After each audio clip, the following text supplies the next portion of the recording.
वो फौजी के साथ ब्याह कर ससुराल आई थी। कुछ ही दिन की छुट्टी मिली थी फौजी को।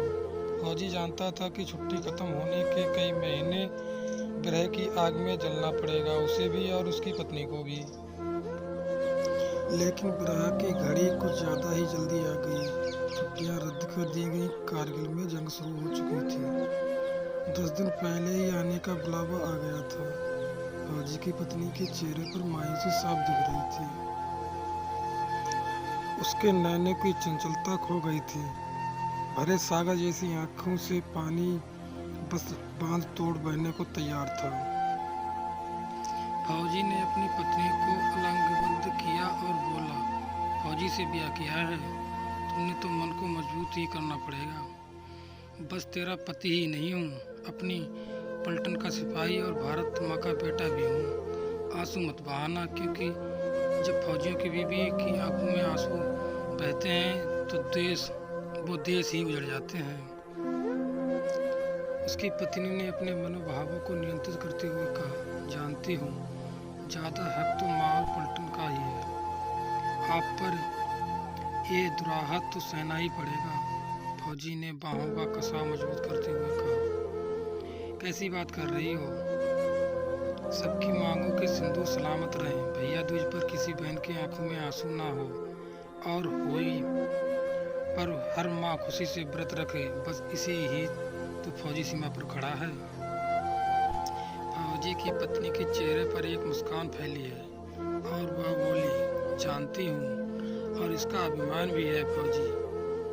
आगे से मान रखूंगी। फौजी ने अपनी आंखों में याचना के भाव लाते हुए कहा, कल मैं जाऊं तो मुझे दुल्हन की तरह सजकर विदा करना। वैसे भी अभी तू नई नवेली दुल्हन है। उसकी पत्नी की मुस्कुराहट में प्रेम से स्वीकृति थी। फौजी को विदा करने के लिए उसकी पत्नी ने 16 श्रृंगार किए। आज वो उस दिन से भी ज़्यादा सुंदर लग रही थी जब वो दुल्हन बनकर फेरों की बेदी पर आई थी। फौजी ने चुटकी ली, मुझे नहीं पता था तू बनाव श्रृंगार में इतनी माहिर है। आज तुझे देखकर लग रहा है कि तुझसे सुंदर कुछ नहीं। फौजी की पत्नी ने भी चुटकी ली। कहीं फौजी का मन तो नहीं डोल रहा है? अपनी पलटन से दगा करने की तो सोच नहीं रहा है? फौजी, नारी ऐसा तो मन है ही ना, पलटन से तो दगा ना हो पाएगी। फौजी की पत्नी ने कहा, एक बार जीत कर आओ, अपने फौजी का स्वागत आज से भी ज़्यादा सुंदर श्रृंगार से करेगी तेरी पत्नी। ऐसा श्रृंगार जैसा किसी ने कभी न किया हो। फौजी ने आश्चर्य से कहा, इससे भी ज़्यादा सुंदर हो सकता है कुछ? फौजी की पत्नी ने कहा, जीत कर वापस आना और खुद देख लेना। फौजी ने प्रेम से परिपूर्ण मुस्कान से उत्तर दिया, लेकिन कुछ नहीं बोला और मुड़कर चल दिया। फौजी की पत्नी ने अभिमान से कहा, जीत कर ही आना फौजी। फौजी रुका और बिना उसकी तरफ देखे कहा, हाँ, जीत कर ही आऊँगा।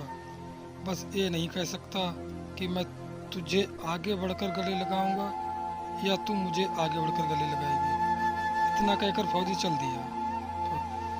फौजी की पत्नी ने उत्तर दिया, जीत कर आया तो तेरी कसम सारी लोक लज्जा भूलकर तुझे लगा लेगी तेरी पत्नी। फौजी ने चलते चलते ही हाथ से हिलाकर अभिवादन किया। युद्ध चरम सीमा पर था। पता नहीं कितने घरों के चिराग अपनी आहुति दे रहे थे इस यज्ञ में। उस फौजी ने भी अपना धर्म निभाया।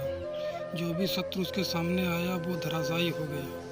जितने गाय फौजी के शरीर पर बनते थे, उसका रूप उतना ही विकराल होता जाता था।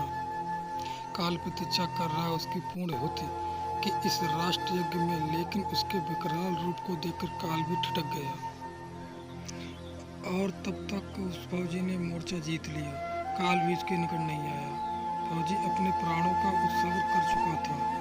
उसका देखा तेजमय था। फौजी का मृत शरीर उसके घर लाया गया। ऐसा कोई ना था जिसके नेत्र से अश्रुधारा ना बह रही हो। पूरे गांव को गर्व था फौजी की वीरता पर।